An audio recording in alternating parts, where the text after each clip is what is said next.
Okay, so this is called solving higher degree.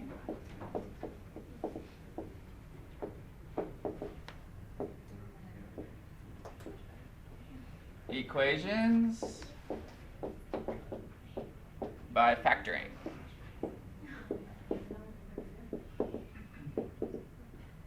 So higher degree, that's going to be 2 or more. So some of these equations might have a high power of 2, 3, 4, 5, 6.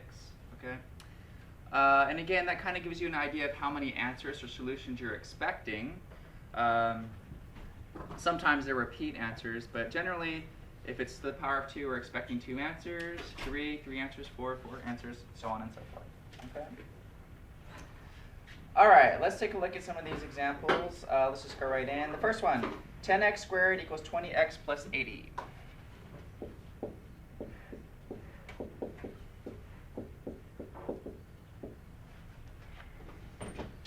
Okay, so I'm solving equations by factoring still. On this first problem, 10x squared equals 20x plus 80. I can't really do anything until I get everything set to 0 on one side, okay? So what I'm going to do first is subtract the 20x over, subtract the 80 over, and get it equal to 0, because I can't solve any of these equations by factoring unless I employ the 0 factor property, okay? So that's your first step. If I subtract 20x and 80 over, your next line should look like this. 10x squared minus 20x minus 80 equals 0. Okay. Now, I'm going to go through my factoring tree, my factoring process. And what is the overall first step in factoring no matter what? GCF. Is there a common number to all of these? 10. Great. So let's pull a 10 out. And then I'm left with x squared minus 2x minus 8. Okay? So at this point, I have a trinomial. So it's up to you guys. You could go through trial and error or the AC method, whatever works better for you, and go ahead and get that factor. So let me give you a minute to factor that for me.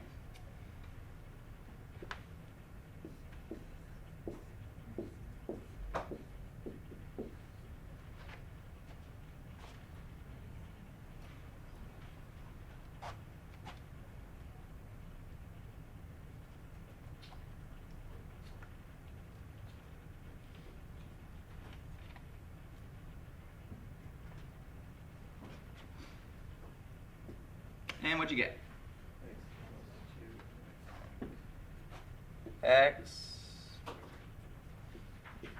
and X? What about these numbers? X negative 4, X positive 2. Well, minus 4, positive 2. Did everybody get that? X minus 4, X plus 2? Okay. Now, the 0 factor property, we set each of these factors, and I have 3 of them equal to 0. So I have 10 equals 0, x minus 4 equals 0, and x plus 2 equals 0. Now, 10 can't equal 0, so that doesn't make sense, right? So we can cross that one out. 10 can't equal 0, so that doesn't make sense. But x minus 4 can equal 0, and in fact, if I add 4 to both sides, we get one answer, x equals 4. And then if I subtract 2 from both sides, we get the other answer, x equals minus 2. Okay? So 2 answers, x equals positive 4, and x equals minus 2. Any questions on how we solved that? So again, you need a 0 on the right-hand side, everything else on the left side, then factor completely. The first step in factoring completely is GCF. Then whatever's left, in this case it was a trinomial, so you have AC method or trial and error. Good? All right, let's try this one. 4x to the 4th equals 100x squared. 4x to the 4th equals 100x squared.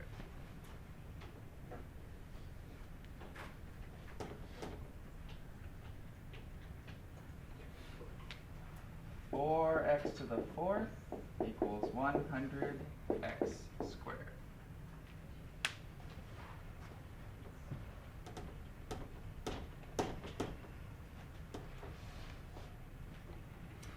Okay, what's my first step?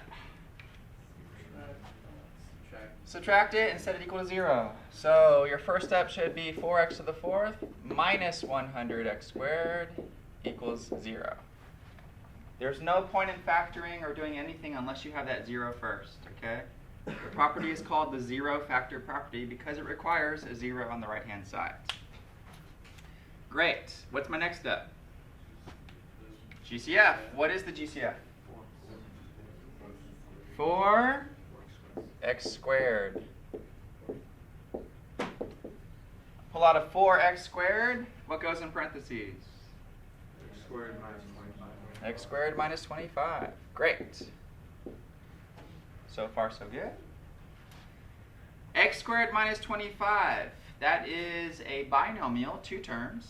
So I'm looking for the special difference of squares, difference of cubes, and sum of cubes. Is that any of those? Difference of 2 squares. So how does this factor? How does x squared minus 25 factor as a difference of 2 squares?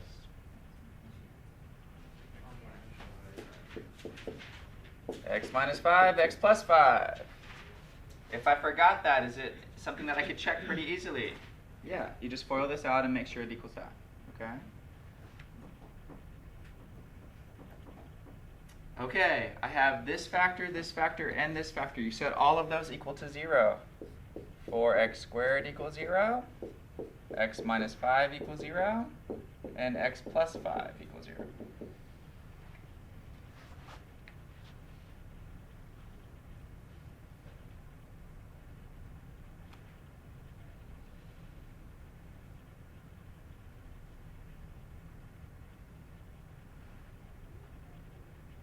Okay, let's start with the easier ones. 4x squared equals 0. What is the only way that that's going to be true? What has to be x for it to equal 0? 0, right. So that gives me the answer, 0. What about this one? If x minus 5 equals 0, what does x have to be? 5. So you get x equals 0, x equals 5. And finally, if x plus 5 equals 0, you get x equals negative 5. 0, 5, and negative 5. So again, we're expecting multiple answers with these higher degree problems. All right, let's try this guy. X to the 4th minus 17x squared plus 16. X to the 4th minus 17x squared plus 16.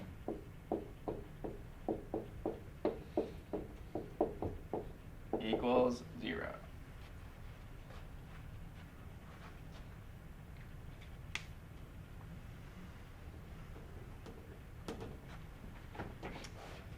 Okay, it's a trinomial. I see that right away. It's also to the 4th power. Okay, so it's probably likely that it's going to continue to be factored. What would my first step be? It already has 0 on the right-hand side, so that's great. And then what would you do? Check for GCF, though there is none. Right, check for the GCF. 17, 16, and they all don't have x, so it doesn't look like there is one. Okay, great. So I did my first 2 steps. What's the next step then? What type of problem is this? Trinomial. So you have AC method and trial and error. Okay, what do you want to try? AC method? Okay, sure. If I do the AC method on this problem, A times C is 16, B is negative 17. So I need 2 things to multiply to give me 16, but add up to negative 17. So negative 16 and negative 1. Okay. If I multiply negative 16 times negative 1, you get positive 16, and they will add up to negative 17. Okay, so I'm using the AC method here. Okay. So then I rewrite the middle term, x to the 4th minus 1x squared minus 16x squared plus 16 equals 0. AC method, you create a 4-term polynomial, and then we're going to factor this 4-term polynomial by grouping. Okay. So I'm going to group the first 2 together, and I'm going to group the second 2 together. If I group the first 2 together, it has a common factor of x squared. So I'll pull out an x squared, and you get x squared minus 1. If you group the next two, and there's a negative in the first, so I'm going to pull out a negative 16. If I pull out a negative 16, it produces a common factor of x squared minus 1.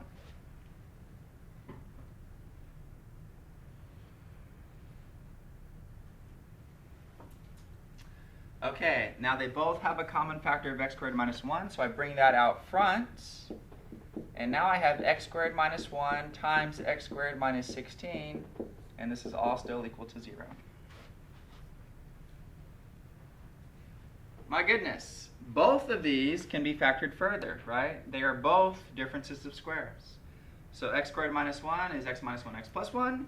X squared minus 16 is x minus 4x plus 4. So you have to keep going. So I have x minus 1, x plus 1, x minus 4, x plus 4. All of this equals to 0. Then I use the zero factor property.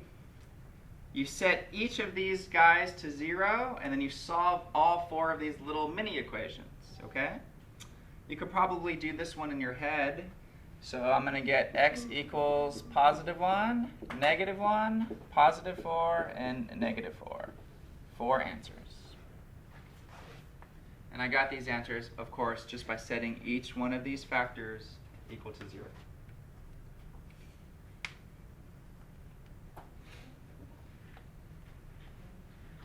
All right, so again, this section is building on everything that we've learned. You still have to remember how to factor every possible, binomial, trinomial, 4-term polynomial. You have to factor completely, and you're combining setting it equal to 0 and using the zero factor property, okay? So all of these factors at the end I set equal to 0, and each of those gives me a potential solution, okay? All right, let's keep going.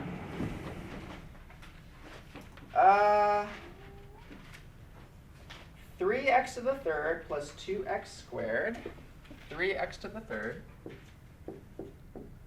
plus 2x squared minus 27x equals 18. Go ahead, I'll give you a couple minutes. See how you do on that one completely by yourself.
Anybody get some answers? What do we have? I got some answers. Okay, well let's check these answers. First step, set it equal to 0, right? So clearly this 18 is not going to work, so what do I need to do with that 18? Subtract it over. Great. All right, so my first step, Simply subtract that 18 over. That first step is very necessary. I'm not going to be able to solve this without a 0 on the right-hand side. Okay, I've produced a 4-term polynomial. I'm looking at all of these. They don't all have x because the 18 doesn't have an x. 3, 2, 27, and 18 doesn't look like it has a GCF. Okay? So I go to my factoring tree and I'm like, there's a 4-term polynomial here. What method do I try to employ? Grouping. Great. So I'm going to group these first two together, group these next two together. If you group the first two together, it has a common factor of what? X squared. So I have x squared. If I group 27x and 18 together, what's the highest thing I can pull out of that? 9. So negative 9 because the 27 is negative. Okay? So that's the first thing I'll do. If I pull an x squared out, it's going to leave me 3x plus 2, looks like. If I pull out a negative 9, it's going to leave me 3x plus 2. Great. I need to get that common factor of 3x plus 2. Now your job is to bring that 3x plus 2 out front. So I have 3x plus 2 times x squared minus 9 equals 0. Great. Now, before I continue on, x squared minus 9 is screaming at me. It is a what? Difference of squares. How does it factor? X minus 3, x plus 3. Great. 3x plus 2. I realize this is a difference of squares. X minus 3, x plus 3. Now I have 3 total factors that equal 0. Okay? Then the last step, everyone, is just to use your 0 factor property. Set this equal to 0. Solve it for x. Set this equal to 0. Solve it for x. And set this equal to 0 and solve it for x. Okay? So you do that for all of those. These last two you could probably do in your head. The first one maybe not. Okay, so maybe I'll just take a second and let's really solve 3x plus 2 equals 0. How do I solve that? I'm trying to get x by itself. Subtract 2 from both sides. You get 3x equals minus 2. And then finally divide both sides by 3. So you get x equals negative 2/3. So x equals negative 2/3. These you could probably just do in your head. If x minus 3 equals 0, then x equals 3. If x plus 3 equals 0, then x equals minus 3. So I have 3 answers. Negative 2/3, positive 3, and minus 3. Okay? So again, they're throwing everything at you. Set it equal to 0. This one left a 4-term polynomial. On my factoring tree, 4-term polynomials are factored by grouping.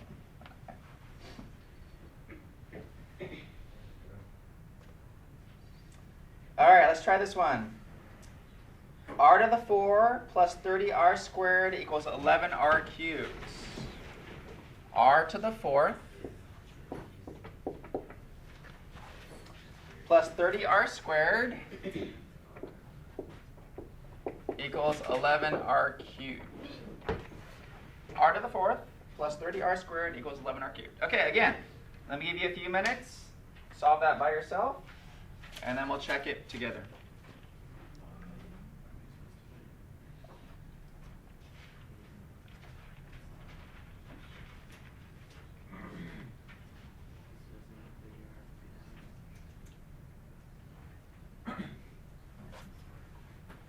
Yes. It has to be in order, right? It would probably help to put it in order, yeah.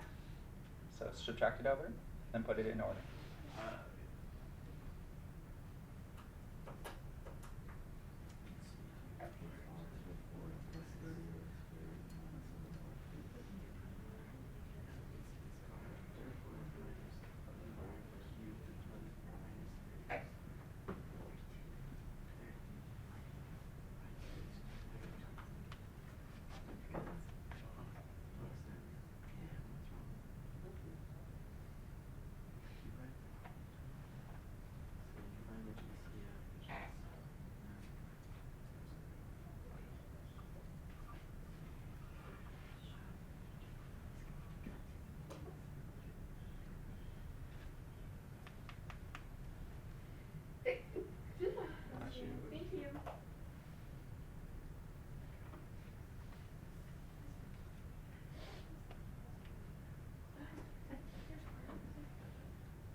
Do we have some answers? C. think so. Okay, let's check it. So your first step, obviously, you have to set it equal to 0, just like all the previous problems. Now, when you subtract 11r cubed over, one thing that you should notice is it's not in the best order, right? It goes from 4 to 2, then 3. So to continue this problem, we'd like to put it in the correct order, which is decreasing powers, okay? So I subtracted 11r cubed over, but now we want to swap positions on these two guys to help me factor it, okay? So that's how they try to trick you on this one.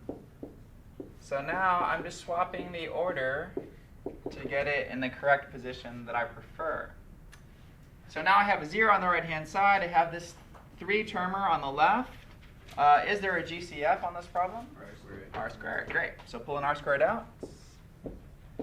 And you're left with R squared minus 11R plus 30 equals 0. If you can get to this point, you're almost there. Now you just have a trinomial. And I factor trinomials by AC method or trial and error. Let's just do trial and error on this one because it looks pretty not too bad. I know it has to be R minus, R minus. And if I start with 30, the closest factors that equal 30 are 5 and 6. Great. And I can check that, but I believe you guys got it. So I have 3 factors to set equal to 0. R squared equals 0, R minus 5 equals 0, and R minus 6 equals 0. Okay? Set all of those equal to 0. So this one's going to give me R equals 0. This one's going to give me R equals 5. And this one's going to give me R equals 6.